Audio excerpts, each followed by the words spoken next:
Long after number 4 was involved with the controversial Rose Bowl play for the University of Michigan, Mike became a 2-time Super Bowl defensive back, playing along with the great John Elway for the Denver Broncos, ultimately to be traded to the division rival and finish his career as an Oakland Raider. 13-year NFL veteran Mike Harden has experienced his fair share of success and disappointments over his career as an NFL safety.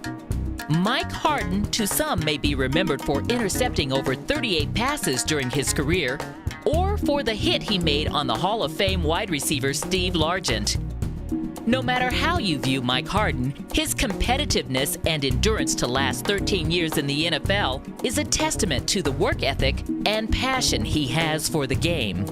However, has the game reciprocated the same passion to Mike Harden? Life after the lights can be a constant reminder of the physical limitations that one may carry after 13 years in the NFL. After all the Super Bowl celebrations, division championships, and individual accolades, Mike Harden the person is left with dealing with the harsh physical realities that shape who he is today.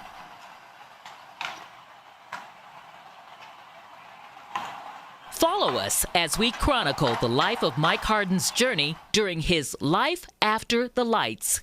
6:30, 7 o'clock every morning. So I get going and get my little hygiene, everything done. It takes me a little while to get going though. I gotta take my pain medication just to jumpstart my body. It's a little tough sometimes. All the injuries and aches and pains overnight, that kind of settles down once you sleep, but next morning it's the same routine. You start over and give yourself about 45 minutes to an hour for pain medication to kick in, and then I can really start a decent day. So once I take that medication, I'll sit down and drink an energy drink, which takes me about 10-15 minutes. Then head out to the garage and take off to the gym. Start my day. Got to get some kind of workout every day. It's tough. The body just don't respond like it used to. After a successful NFL career, Mike Harden finds himself working out 2 to 3 hours a day just to maintain his quality of life. The rigorous 2-hour routine is just the precursor to a day that is riddled with physical struggles and limitations that one might not expect from a former NFL player. As he tells his story, you quickly realize that pain management comes in many forms. Did the unlimited access to the top doctors in the world persuade Mike Harden to believe that his body was indestructible? Or did the allure of proving to the world that being a 5th-round pick for the Denver Broncos was nothing more than a number? The number of a young athlete living his dream.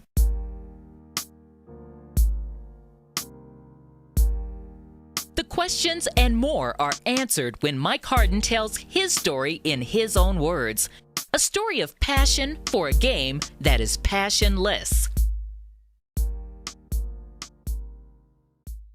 So I'm Mike Harden, and this is kind of an intro into my world as a former professional athlete. I played 10 years for the Denver Broncos and 3 years for the Oakland Raiders. And this is kind of an idea of what life is like for me now that the game is over.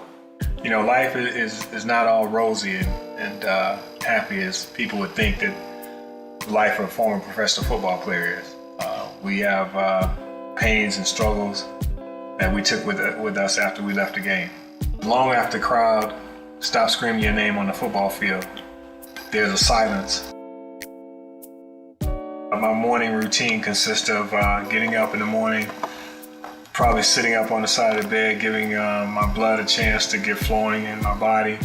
The spasm and the pain that start to subside from tossing and turning overnight, and then working my way into the dressing room and taking some pain medication. That's probably the first thing I do to give that a chance to activate. And then I go through my morning hygiene of brushing teeth and all those kinds of things that normal people do. And then after that, I have to kind of work my way downstairs after getting dressed to sit down and take an energy drink to kind of boost my immune system and my blood flow and everything to get going, so that I can try to get to the gym and get some kind of workout going in the morning. The normal thing that you take for granted is getting up and down out of a chair. The normal person, when you sit down, you sit down. Me being a former football player, when I sit down, I have to hold on to the arm of a chair, or I use the assistance of my cane to sit down in a chair. When I get up from a chair, I have to use a cane to get up from a chair. A normal person would be able to bend down and pick up their 3 or 4 year old son or daughter. I have to have my 4-year-old or 3-year-old grandchild sit on my lap because I can't pick them up. Use your back for everything you do. And unfortunately, in my case, with an injured back, it limits me and hampers me from doing the normal day-to-day activities like walking, going up and down stairs. I would like to be able to play, even 9 holes of golf, but you can't do that as well. 13 years of pounding and grinding out there on the field. Things that the normal person doesn't see. It's not all the major hits and the major contact that you see. It's all of the pounding and the grinding that you go through under the bottom of the pile. Giving 150 to 200 pounds to an offensive lineman or a running back that's coming down on you. I had a neck compression along my spinal cord that was impinging the nerve and the signal going from my brain to my lower legs and my body. So I had to have surgery as a result of that. I had a bulging disc in my lower back, again, as a result of all the years of football. And I had to have surgery because of that. And so just over a period of time, those things catch up with you. And unfortunately, in a normal person's life, you have aftercare and treatment. If you get hurt on the job, you're able to get that kind of treatment. In my case, because our insurance doesn't continue, once we retire from football, we have to go out and try to find treatment. In a lot of cases, before we can get that treatment, the injuries and the repercussions of those injuries have gotten worse. When I came in as a young guy, we had veterans that were giving us advice as well. But, when you're young and everything is great, you think you're invincible. You think you're made of steel. And I think that the one thing, the message that I would pass on to any young player was, number one, go out and have fun and play with passion. That's just as an athlete. But the second part is to take care of yourself. You personally take stock in your own health in terms of, you're a commodity every single day, every single minute that you're in the league. That's what management and coaches do. They depreciate your value. So as a player, you have to take stock in your own value in terms of taking care of yourself, what you're worth. And if you have an injury that they say is a bruise, you go in and get a second opinion to make sure that it's a bruise and that it's not really a break or a tear. Right now, I don't know how much the general public knows or even, cares about what our current collective bargaining agreement consists of and how those negotiations are taking place. But right now, as a league, current and retired players, we're in the midst of negotiating a new collective bargaining agreement with the NFL, with management, that affected players from the standpoint of long-term health, for example.